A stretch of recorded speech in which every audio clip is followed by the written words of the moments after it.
E como é que a gente pode fazer um debate que respeite as diferenças? Tentando entender o problema.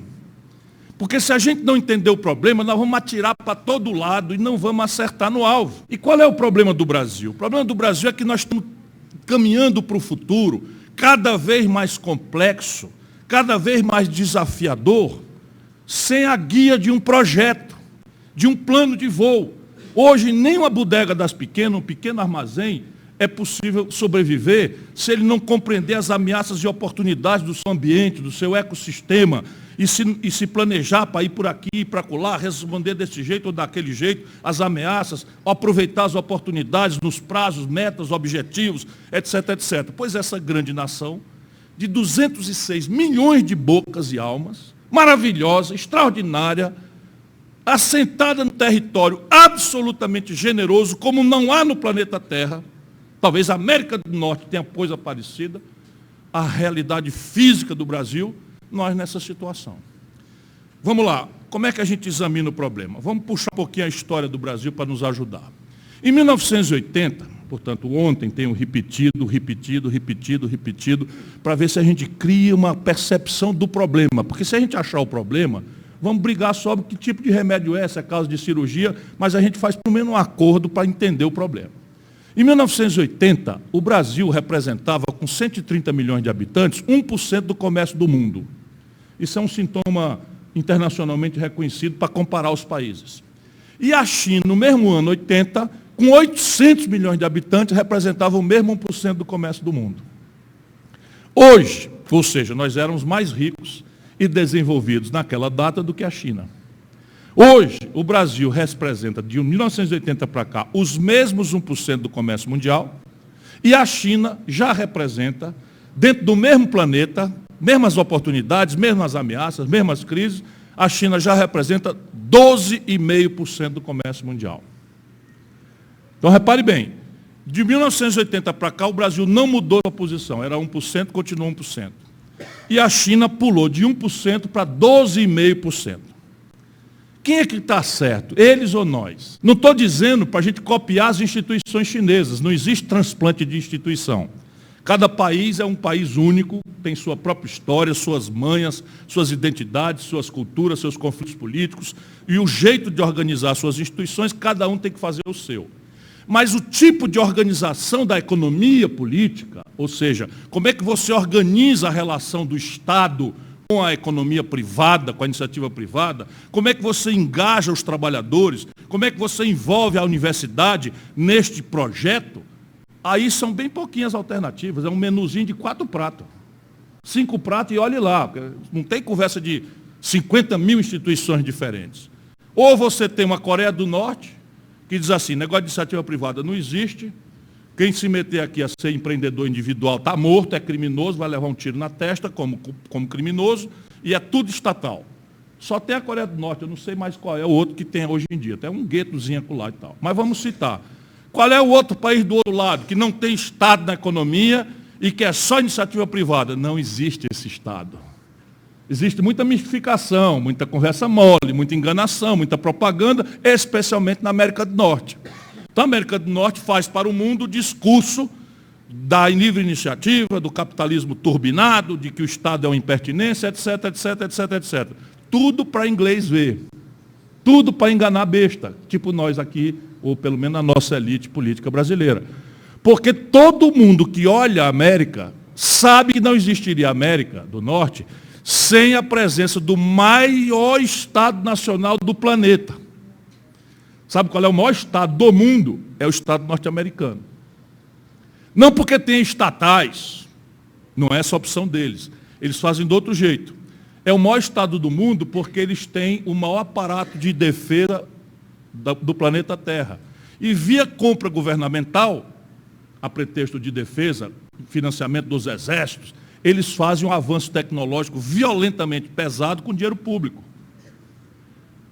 A América é o maior Estado porque, a pretexto da corrida aeroespacial, mandar o homem para a Lua, estão planejando chegar em Marte, etc, etc, o que eles estão fazendo? Gastando bilhões de dólares para financiar a pesquisa básica de novos materiais, supercondutores, nanotecnologia, robótica, mecatrônica, que vai tudo para a vida civil, mas quem pagou a conta foi o contribuinte norte-americano. Então não tem esse precedente. Mas vamos lá. O Brasil não cresceu de 80 para cá. Por quê? O que aconteceu? O que aconteceu na prática é o seguinte, de 1980 para hoje, e isso é assim, vai tirando as nossas vendas, vai tirando o tapa-olho, vai tirando a mistificação e a propaganda, porque são realidades objetivas, empiricamente observáveis por qualquer do povo, ninguém precisa ser gênio. O que aconteceu com o Brasil de 80 para cá? O Brasil de 80 para cá cresceu em média 2% ao ano, a economia. E a população, na mesma época, cresceu em média 1,7% ao ano. O que quer dizer, então, que se cresce a economia só 2% e a população cresce 1,7%, a distribuição da economia por cabeça cresceu ridículo 0,4% ao ano, desde 80 para cá. Como nós temos a mais agressiva concentração de renda do planeta Terra, ainda tem a distorção de que esse 0,4% por cabeça nem é verdade. Porque muito 0,4% de cada um dos companheiros e companheiras aqui foram apropriados pelo baronato do andar de cima. Olha o número. Isso é um negócio, Neto, eu acabei de descobrir que eu estou permanentemente estudando. Olha o número. No nosso país, hoje, 6 brasileiros, meia dúzia, não é 6.000 nem 600, 6 brasileiros, 1, 2, 3, 4, 5, 6, somados às fortunas deles, equivale à renda dos 100 milhões de brasileiros mais pobres. Sabe onde é que tem isso no planeta Terra? Nem no fundão da África tribal existe mais isso. 6 pessoas têm concentração de renda equivalente à renda somada de 100 milhões de brasileiros.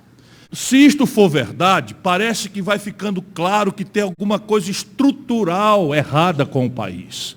Não é uma questão de Lula ou Fernando Henrique, não é uma questão de Dilma ou Collor. E aqui a gente deve chamar já a atenção para outro sintoma do mesmo fenômeno por outro ângulo.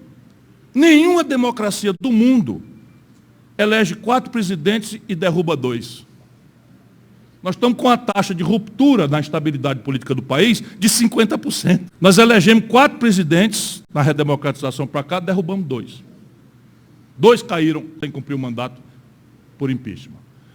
Evidentemente tem uma questão estrutural errada no Brasil. E agora nós precisamos mergulhar nisso.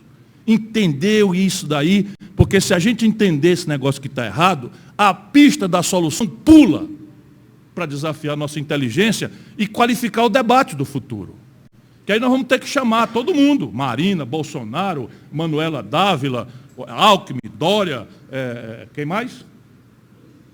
Sei lá quem, mas quem, não sei quem, vamos debater agora, não venha conversa mole, porque se a gente fizer um acordo aqui embaixo de que o problema é esse, a população vai exigir de todos nós, os possíveis candidatos, que reflitamos sobre isso.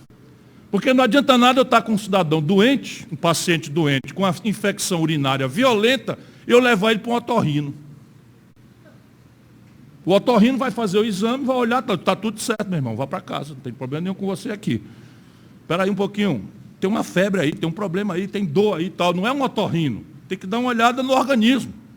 E aí tem que chegar lá na urina. Quando esse modelo morre, em 1980, todas as nossas energias políticas estavam agarradas na luta pela redemocratização do país. Então nós não tínhamos conversa com os militares. Os militares disseram, vamos conversar, mudou o perfil do capital financeiro, mudou o perfil do padrão tecnológico. Não tem conversa, meu patrão, é ditadura que é culpada de tudo. Até do encosto mal olhado, é vocês que são culpados e não tem conversa. Era legítimo isso? Ok, era legítimo. Porém, eu vou explicando aqui por que a gente no Brasil gerou uma classe política que tem um cacuete de não discutir os problemas na sua profundidade, na sua complexidade. Vem desse tempo recente. A gente, para fazer a redemocratização, não podia discutir economia, porque a gente tinha que fazer na mesma sala uma reunião que estava o Franco Montoro, Ulisses Guimarães, Tancredo Neves, pessoas maravilhosas, porém mais conservadoras, com Miguel Arraes, Leonel Brizola e João Amazonas e Luiz Carlos Prestes, os comunistas. Então, se a gente fosse discutir economia, o pau cantava nessa sala. Tinha que discutir só a rasa reinstitucionalização do país. Anistia, eleição direta e constituinte. Passamos um tempão brigando e ganhamos todas. Muito importante para a liderança sindical, para os estudantes que estão aí sofrendo a amargura da opressão, da humilhação com que nós hoje estamos sofrendo, os que lutamos na luta comunitária, pública, ou sindical ou política, nós estamos aí meio massacrados, né? Mas repare bem, a nossa geração, eu fiz 60 anos agora, nós ganhamos todas. Por isso que a gente acredita no milagre da política. E não parecia fácil, não. Naquela data morreu gente, foi gente torturada, muitos foram embora do Brasil exilados, outros fugiram para não serem assassinados, mas nós, apesar de tudo isso, ganhamos todas. E foi ontem. Ou seja, é possível que quando essa nação levantar novamente a cabeça, esse mau momento seja uma lembrança desagradável como é hoje. A lembrança, nós ganhamos todas. Vamos acreditar nisso. E não estou falando por patriotada, não, estou falando da nossa história. Nós ganhamos todas, sem faltar nenhuma das nossas agendas. E somos nós, eu tenho 60 anos de idade e já tenho essa vitória há 30 anos. Eu tinha 30 anos quando nós ganhamos todas. Todas. Porém, nós redemocratizamos o país ao ganhar todas. E aí vem uma tragédia, morre o Tancredo Neves, que era o homem que tinha ajudado a fazer o nacional-desenvolvimentismo como ministro do Getúlio. Ele compreendia o que estava acontecendo, ele foi ministro do Jango, ele foi primeiro-ministro do Brasil, era um extraordinário administrador, um político habilíssimo que conversava e era respeitado pela direita militar e pela esquerda comunista, porque era homem de palavra, homem de compromisso, reto, decente, hábil, delicado, tinha todos os dotes de um estadista, que é o que anda rareando na vida do mundo e entre nós também. O que acontece? A gente bota o homem na presidência da República depois de um delicado processo e na véspera de tomar posse ele morre.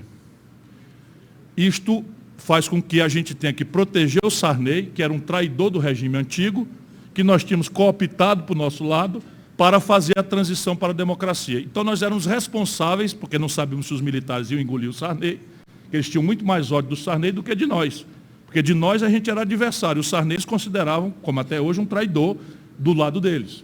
Então a gente ficou ali para proteger o Sarney. E cadê a discussão do projeto? Não tem discussão do projeto. Protege o Sarney, segura o velhinho, aguenta, engole tudo, come aí o cocô com um arame farpado que tem que comer para proteger a nascente democracia brasileira, muito fragilzinha, pensávamos nós ainda naquela data. Resultado, aparece uma doença nova, como consequência da morte do modelo, a superinflação. E é uma doença nova porque quando o modelo morre, a gente não tem mais os capitais externos para financiar, apresenta-se um desequilíbrio na conta do Brasil e a gente passa a financiar esse desequilíbrio emitindo moeda.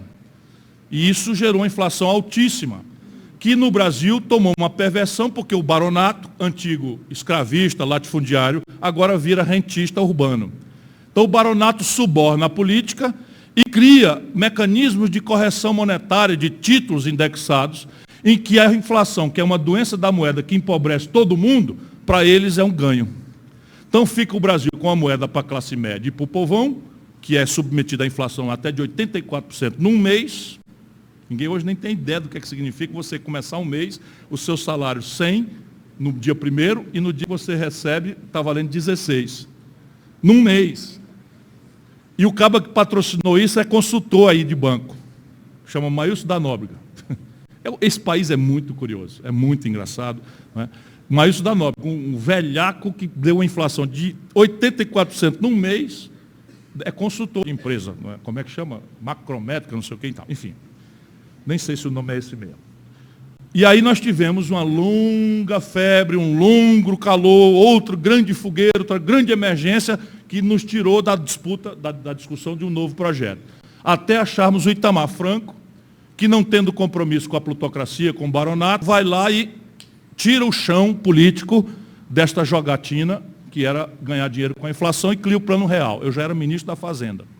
Só que o Plano Real era, mal comparando, como quem pega um paciente com infecção e esse paciente está com uma febre muito grande e não dá para fazer nada com a febre alta demais. E a gente sabe que febre não é uma doença. A febre é um sinal que o corpo da gente infectado manda para a nossa inteligência para anunciar que tem uma infecção. Mas a febre mesmo não é senão isso, um sinal, não é a doença.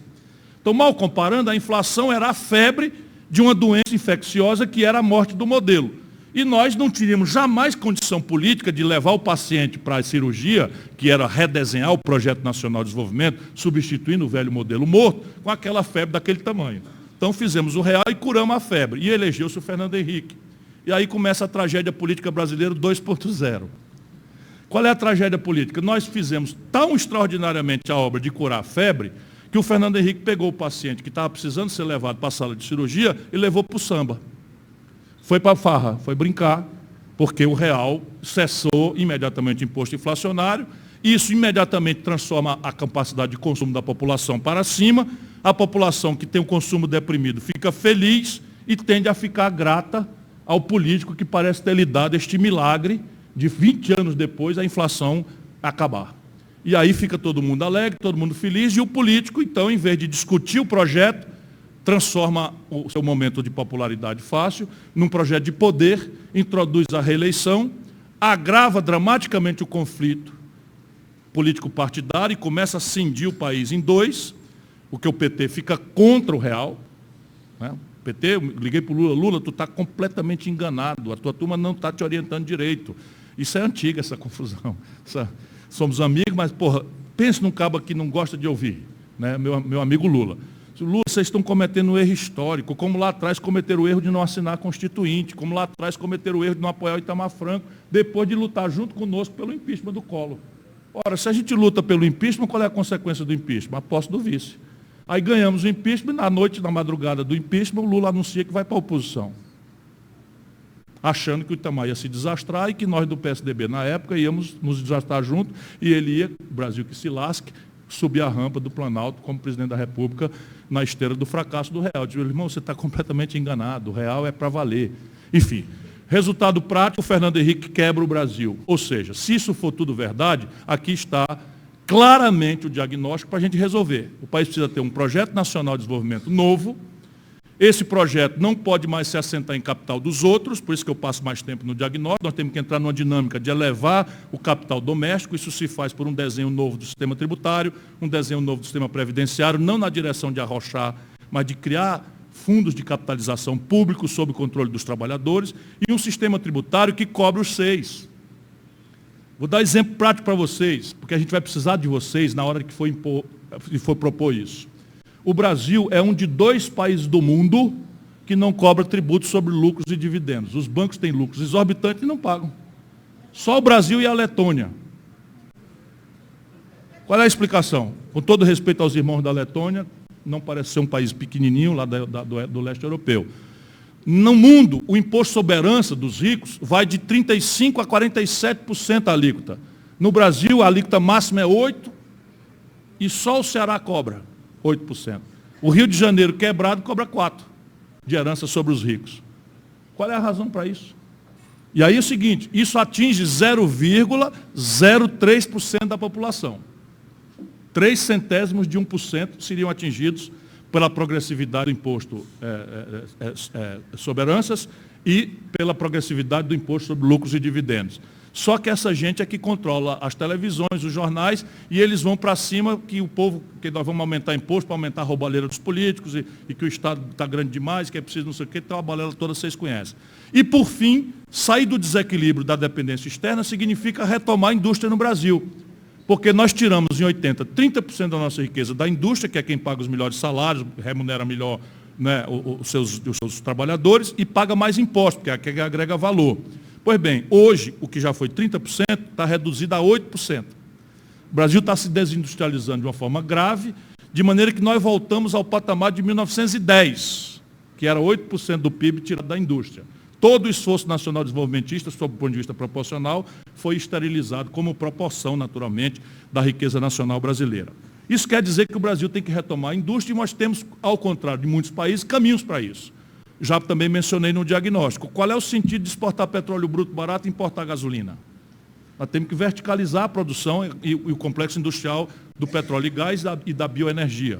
O Brasil, esse ano, vai comprar do estrangeiro, gerando emprego nos Estados Unidos, na Europa e na China, 17 bilhões de dólares, que dá quase 50 bilhões de reais, no complexo industrial da saúde. Remédio, prótese, cama de hospital, bengala, tudo importado. Você podia fazer aqui, pode fazer em Prudente, podia fazer em São José do Rio Preto, no Vale do Ribeira, em qualquer lugar, porque a compra governamental é que está protegida pelos acordos internacionais do Brasil. A agricultura e pecuária mais agressivamente competitiva do mundo está importando 40% dos seus custos de produção. Fertilizante, agrotóxico, implementos agrícolas, por que a gente não pode produzir aqui? E quarto, nós estamos gastando 2 bilhões de reais importando coisas do complexo industrial da defesa. A munição das nossas Forças Armadas vem do estrangeiro. As comunicações militares brasileiras e as civis são processadas por satélites americanos. Vê se pode. O GPS que guia as miras dos nossos submarinos, das nossas naus, dos nossos aviões, é um GPS norte-americano. Então, piada, para não chorar, a gente ri. O que eu queria, enfim, abusando muito da paciência de vocês, era mostrar, temos um problema, ele é grave, é estrutural, band-aid, curativo, sopro, mertiolate não vai resolver, mas o Brasil pode, tem ambiência política e social e física e econômica para desenhar esse novo projeto nacional e as pistas estão concretamente dadas e são praticáveis. Só depende da política. Muito obrigado por sua atenção.